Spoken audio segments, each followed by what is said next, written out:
Hi, I'm Trent Seed, co-founder and chief architect at Oomnitza. I'm here with our CTO, Udo Weibel, and today we'll be talking about how workflow automation helps organizations scale. So Udo, what kind of challenges does an organization face as they continue to scale? If you look at today's environment, the number of endpoints keeps growing exponentially. But not only the endpoints, also the number of systems and the number of users in those systems keeps going up exponentially. Not only that, the frequency of change. Previously, you had employees that stayed for a company for a lifetime, so the user didn't change. Now you have a lot of short-term employees or the gig economy further complicating things. So you have a lot of change and a growing number of items to work on. Clearly, that's a problem and cannot be done manually anymore. So Udo, what kind of challenges do we see in an organization as they continue to scale? Obviously, we're seeing a significant increase in the number of endpoints. And why are we seeing such an increase in the number of endpoints in an organization? If you look at a modern organization, most employees now have a device. 10, 15 years ago, that was not the case. And it's not only that employees have one device, more and more often, they have multiple devices. They have a notebook, a tablet, a phone, and all of them obviously need to get access into the network. So it becomes a scale problem that we need to address and need to look at in more detail. Interesting. And what other types of challenges are we seeing in an organization as they scale? Obviously, it's not only about the endpoints. We're also seeing that more and more systems and technologies being deployed within an organization. Again, 10, 15 years ago, you had your major business systems. That was maybe a handful of them. Nowadays, you have dedicated systems, sometimes different ones for each department.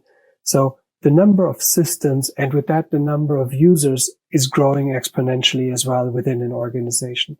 Clearly, another scale problem that needs to be addressed. Interesting. And what exactly does that lead to? Well, given the rising number of endpoints as well as systems and users, this is obviously something that we cannot continue to do in a manual fashion. You don't go into a system and type in Trent Seed as a user anymore. This needs to be automated because otherwise, in today's world, if you continue to do that manually, you have the typical human errors, fat finger data entry errors. You are constantly behind. If you just log it in a ticket and expect then a human interactor to take care of it, they are constantly running behind or things get forgotten and lost. So clearly the manual workflows do not scale to today's demands of a modern business. We need to do something about it. And the best way to do something about it is those are recurring tasks that we should look at automating as much as possible. And what other risks are we introducing if we're doing this manually or reactively? If you do it manually or reactively, things get forgotten. Someone may forget to disable a user in a system, which then could lead to someone having access to a system that they shouldn't have. While that is a cost item, it's even more important that this is a security risk because you don't know what that user could be doing in that system. You may have seen some news about users that had access into a cloud environment and then were able to randomly take stuff from the company down to impact the company's ability to serve its customers. So that's a huge security risk and also compliance risk with the company. So clearly, the risk in not automating this is that things get delayed or completely forgotten. And that can simply should not be the case in a modern enterprise anymore.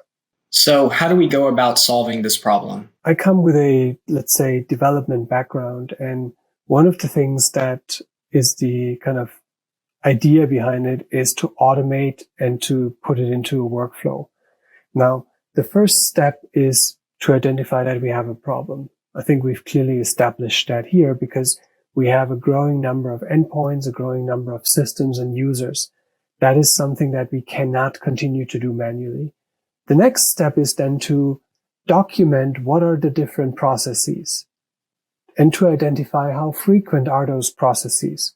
So offboarding a user from an organization, that is typically something that happens quite often and obviously should be high on the list to automate. Doing something that only happens once or twice a year might be just enough to just document it and continue to do it manually. So identify the candidates that are worth to take to the next step to automate, but also making sure that you document that it becomes a repeatable process. Once you have that, then you can start to really look at a workflow engine to automate the different steps, to take the human actor out of the process completely. You may not be able to achieve that completely in the first iteration, but just also automating parts of the process helps to just move things along quicker, to make sure that nothing gets forgotten and that you have a consistent recurring process within your organization. And how do we build out such a workflow when, again, as you mentioned, we're working across so many different disparate systems? Obviously, you need a system of record that is able to aggregate the data out of the various different systems that are participating in that process. Again, coming back to where we started it, it's not that we have one or two systems that are involved in that process anymore. It's a multitude of different systems, and you need a lot of cross-system orchestration with it as well. So it is important to establish the one system of record where this particular process operates, who is then able to go into all of the connected systems using the APIs that are available to make the changes in all of these systems and keep the process flowing and consistent and repeatable. So what does success look like with Oomnitza? Well, within Oomnitza, we built a system called Enterprise Technology Management. The pure focus on enterprise technology management is to aggregate the data out of all of those underlying systems to have a more complete picture, about all the assets and endpoints that are owned within a company, about all the systems that are in use in a company, and all the users and employees within an organization. So clearly integrating through the different APIs that are available in those underlying systems to have a more complete picture. Having that more complete picture now allows us to make better informed decisions and to automate some of those activities. For example, we identify that a given asset hasn't checked in a long time, which then means, okay, someone needs to figure out what to do here in this case. In the old days, prior to Oomnitza becoming available, you would have an email being sent to an IT person to go track down this device, find out what's going on. With Oomnitza being in place, we know where the device is, we know who was the last user and when we saw it for the last time. We can directly reach out to that user, even through an integration with Slack, to identify, okay, are you still using that device, or what's going on? Has it been lost or stolen? To then report back and make the proper decisions and have those decisions even be automated. If the device is flagged as lost or stolen by the end user, we can immediately lock the device through the integrations. We can maybe even go as far as remote wiping the device and making sure that that device does not have access into the network anymore. And a similar example is all of the integrations with the different systems. So if a user, if an employee or a contractor offboards from the organization, we detect a status change on that employee or contractor, and then we can run through an automated set of steps to clearly offboard that user. Now, offboarding a user is a very complex process because you don't just want to cut the user off and delete it for good, because that user may have created certain items in those systems, certain documents, participated in transactions. Maybe that user is the one who owned the master price list. And if you delete the user, you may unfortunately delete some of the content that that user created.